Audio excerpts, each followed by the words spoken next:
Hey everyone, it's LS, and this is going to be the patch 7.12 rundown. This is one of the more exciting patches. 7.11, not so much in terms of the meta, but there's definitely some things that have been changed in this patch that I think are exciting. So we're just going to get right into it. So first up is Camille. The adaptive defenses being changed from 20 to 10 second scaling to 16 to 10. The way that I think of this is basically how often can she make use of that extra 4 seconds to count as EHP in a sense for certain trades, and then how can you factor that into some of the nerfs that she received in previous patches, and can you technically count it as pseudo HP? And that's basically how I'm looking at that. I don't think this is necessarily enough to make people like her again, but then again, I do think that Camille was Kayle Syndromed. In the sense that I don't think that her nerfs actually justified her removal from the meta, and I think with some other changes that have occurred, I think that Camille is still actually viable and that people don't pick her up. So there's that. Precision Protocol damage goes up by 20%, not the end of the world, you know, for people that lane against her. So all in all, I think that the Camille buffs are okay and they're in the right direction, so I do like them. Corki, now this is one of the super interesting ones. Attack speed got slightly buffed, base AD went up, so it's a little bit more attack speed. He gets base attack damage, he gets 2 more, not the end of the world. But the passive now being changed to super good, 20% physical and 80% magic. So this makes the Leandries and the Void Staff Corkis a lot more interesting. You know, when you get them as the later items. But the other thing is I think that this makes it extremely difficult to itemize against him in general, more so than before. And I think that he's actually really going to like these changes.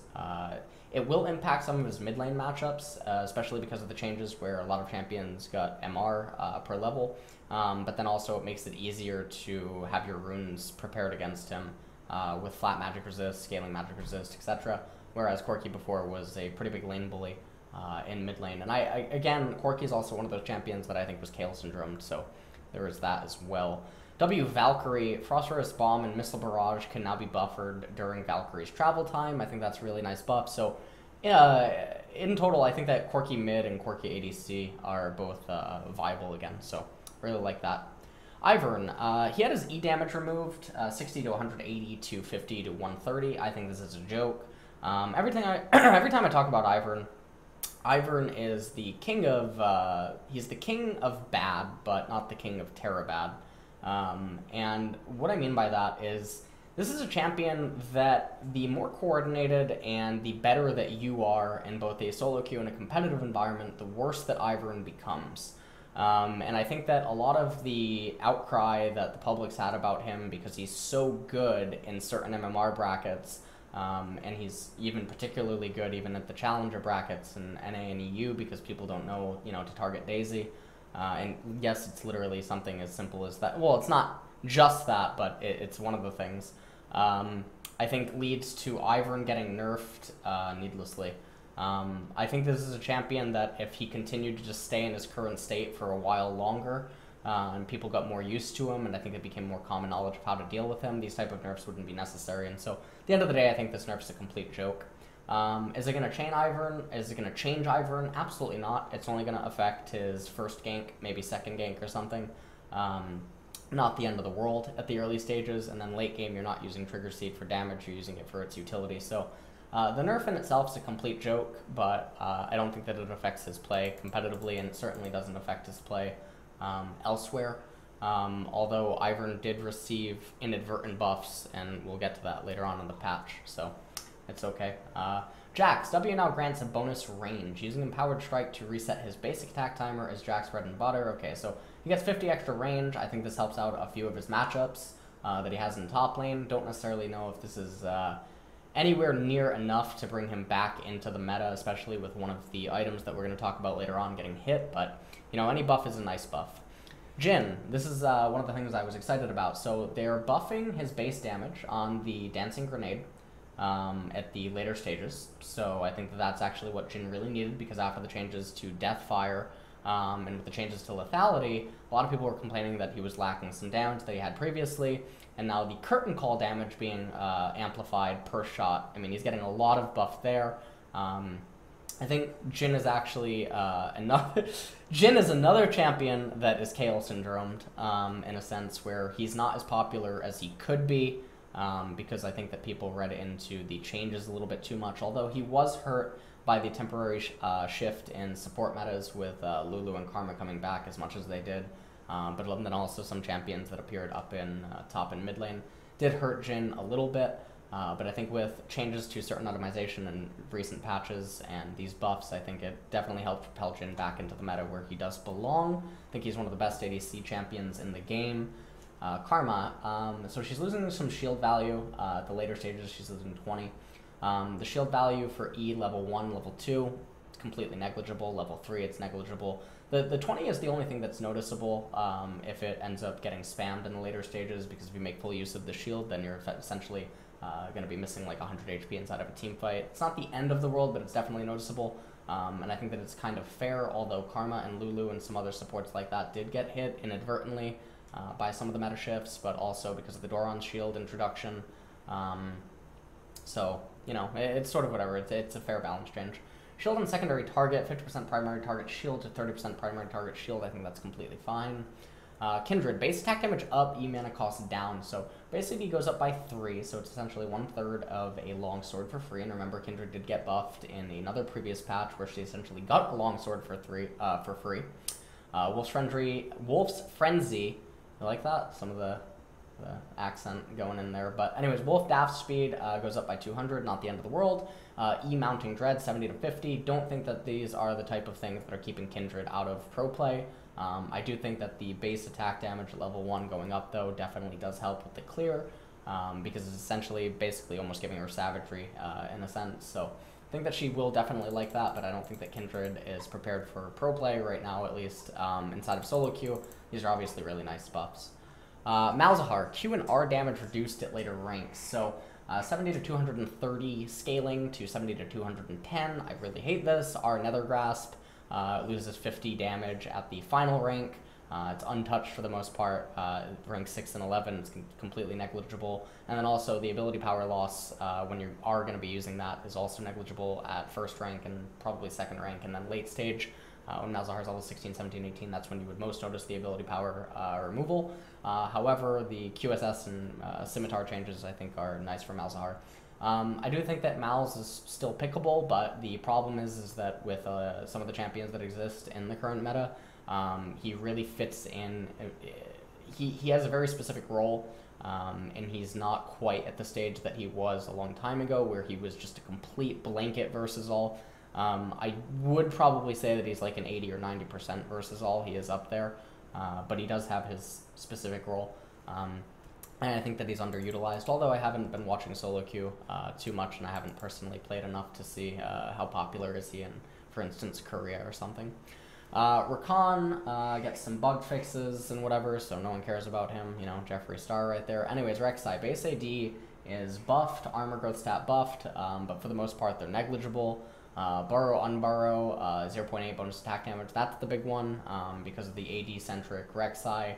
I've only seen Rek'Sai a little bit. I think that for the most part she is pretty gimmicky, and it's sort of like what I said before on the rework, where it's like a pseudo-Kha'Zix in a sense, but the removal from the ultimate, being able to just, you know, go everywhere on the map, I think is really brutal for Rek'Sai. And so until people get used to playing with her, I think that she does just take on the role of a pseudo-Kha'Zix, so there is that. Rumble, the Rumble changes were really weird to me. So basically the heat decay is slower, but then it decays more, and then Flame Spitter, the damage to minions being nerfed. I don't know how much this really impacts him specifically. It definitely impacts him in matchups where he's supposed to be a bully against certain tanks. People might remember the Gragas change where the cask ended up getting nerfed in a similar fashion. And the cooldown going up at early ranks does make it so that it's less spammable. So what they did is they gutted Rumble's you know, ability to be a bully inside of lane, and they also made it harder for him to shove endlessly. And the reward that he ends up getting is that at the later stages his ultimate deals a little bit more damage, and then at the, you know, the early stages, or not his ultimate, his Flame Splitter deals more damage, and then at the early stages, his Flame Spitter, if he's using it wisely, deals more damage. So he's no longer just going to be this like Teemo against tanks type of annoyance or insect in a way, and he'll have a little bit more potency inside of calculated duels. So I like the direction that they're taking him with that. Scrap Shield 2 seconds to 1.5 seconds. I think this is probably a fair change. Very rarely, does he not make usage of the full duration if he needs to, and then otherwise it's just being used for the utility of the movement speed and stuff. So there is that, and then on top of that, the base shield goes up, so that's sort of a weird buff. Rumble getting buffed this much, like, the change to Flame Spreader, I don't think that, like, again, unless I'm grossly misunderstanding what the damage to minions change, I think that, ultimately Rumble is buffed. Electro Harpoon, 45 to 145 to now having 160, so gets 15 at the later stages, so ultimately 30, and the slow only gets 4%, so, I mean, this isn't the biggest buff. I am really confused why Rumble got buffed, but I think that, maybe they're doing this so that, it becomes more calculated and maybe gets a little bit more activity in pro play and whatnot. Not that he hasn't already been a stable for a really long time.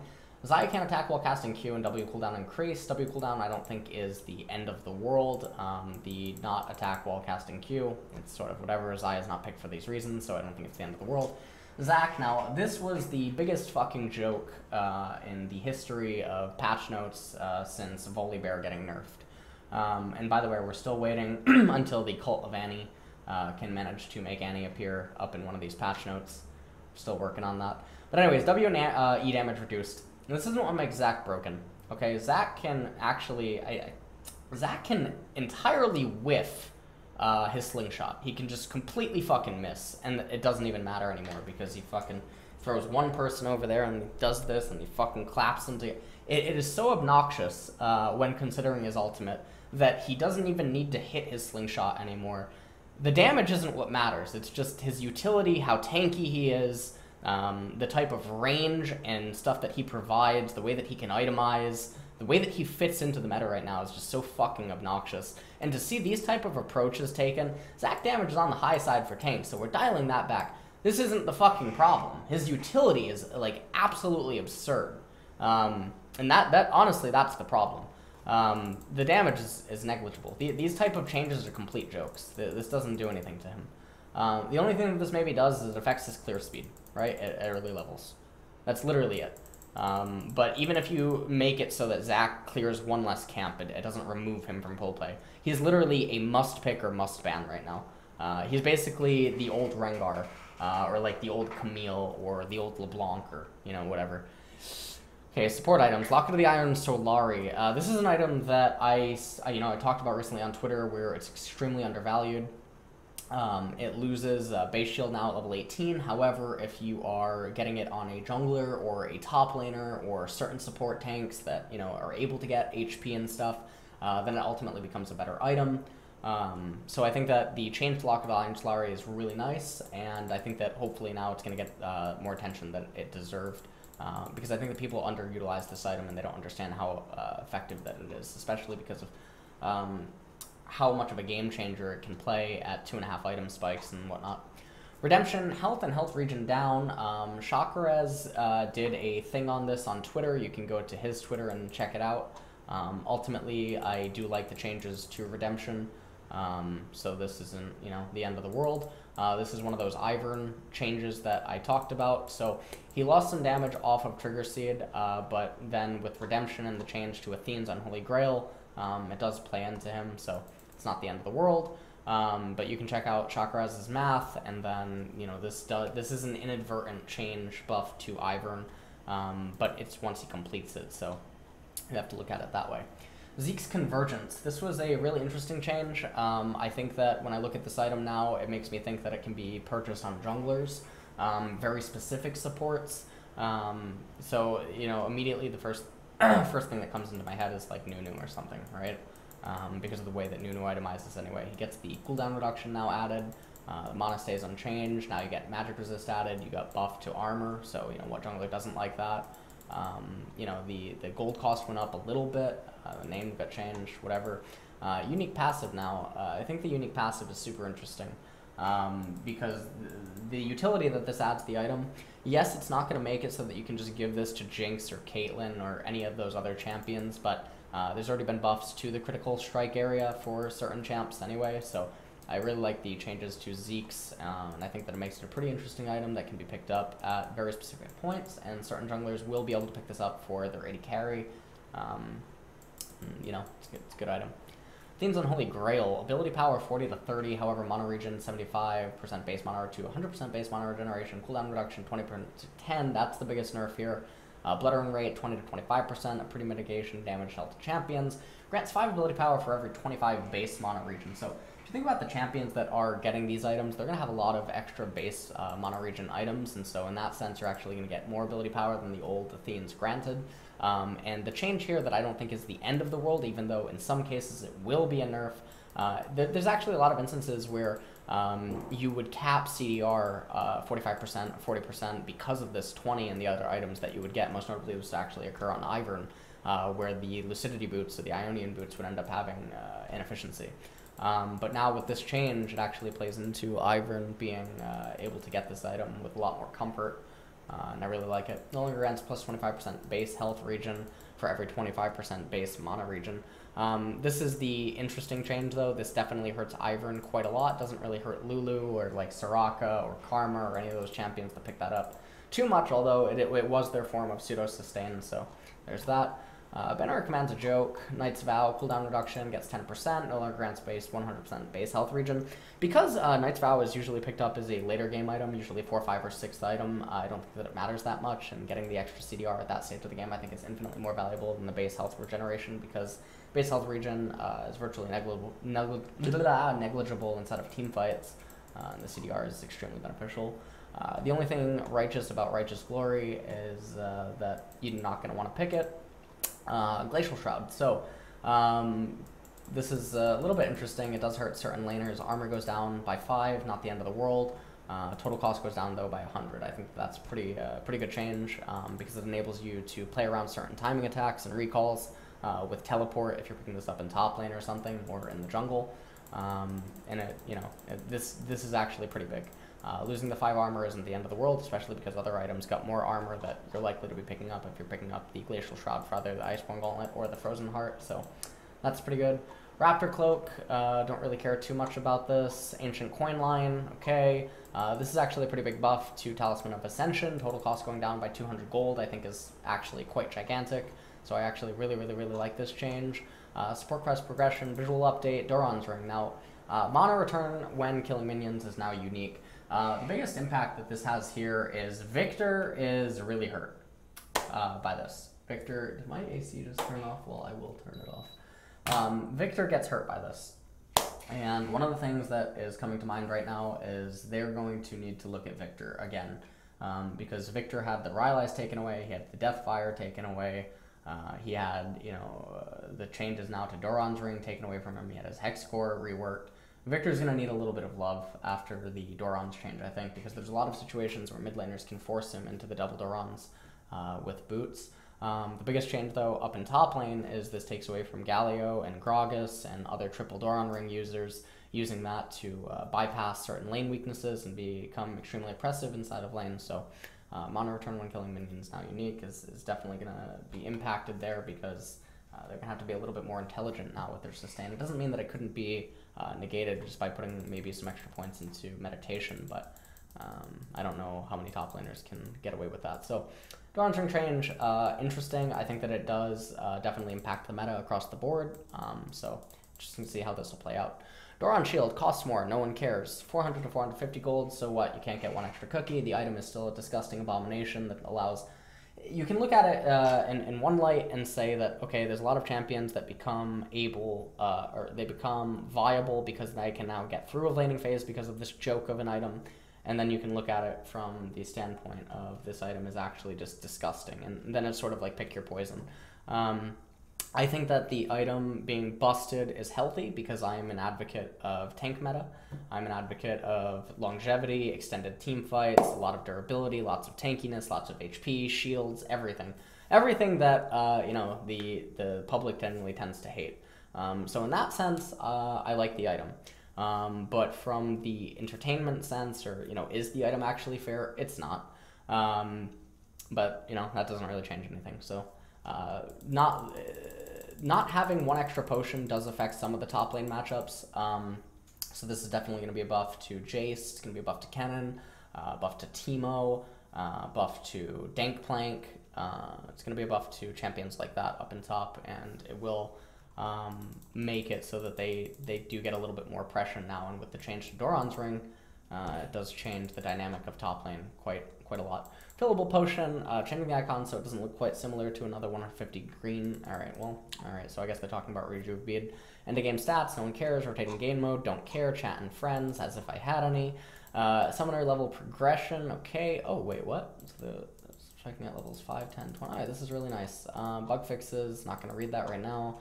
Upcoming event. I really like both of these skins, by the way. I think that these are two of the best skins that Riot has ever possibly released. Yasuo might actually be the best skin that's ever been released, in my personal opinion. So that is it for the patch 7.12 rundown. So we'll do one recap really quick.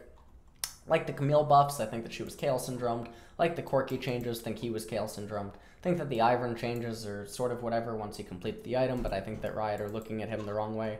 Like the Jax buffs, Jhin buffs are really nice. He was Kayle Syndrome too. Karma buffs are negligible. Kindred's still a joke, and you can tell that to Wolf too. Malzahar changes. I think that he hasn't been out enough to really see how problematic he is. He's definitely not at the stage where he was a versus all monstrosity that was just completely broken, but, you know, whatever. I think that Malzahar is still Malzahar, and these type of things don't remove him. Rakan changes whatever. Rek'Sai tell her to go back underground. Rumble changes, I think, are a buff for competitive play, a nerf to solo queue, and it's going to nerf some matchups, though, for Rumble. Although with the changes, again, to the Doran's ring and the fact that he doesn't itemize that, and the changes to Doran's shield, I think that, you know, it's an inadvertent buff to Rumble.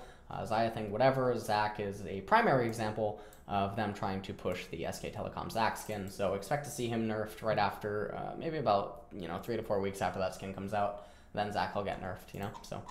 Locket of the Iron Solari, I think it's super undervalued, really good item, redemption, sort of whatever, but check out Sakuraz's math, Zeke's convergence, I think it's a really nice item, and it's going to be very reliant on specific situations, but it'll have a lot of potential there. Athene's unholy grail, I think that the item still basically does everything that it did before. Definitely this hurts Ivern quite a lot, and it's also taking away from the pseudo-sustain that non-Roa users would use this for in the mid lane, most notably Lulu and Karma.